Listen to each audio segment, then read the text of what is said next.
Locate the engine coolant reservoir. Clean the reservoir to enhance visibility and prevent contaminants from falling in when the cap is removed. This vehicle has a traditional cooling system. Locate the maximum and minimum fluid level markers on the side of the reservoir. Remove the cap to add fluid.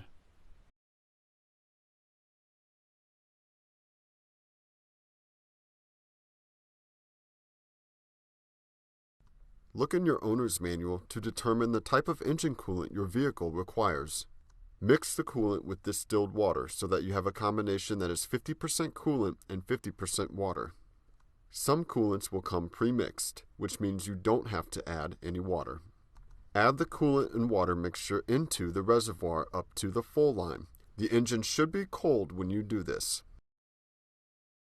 Secure the cap onto the reservoir.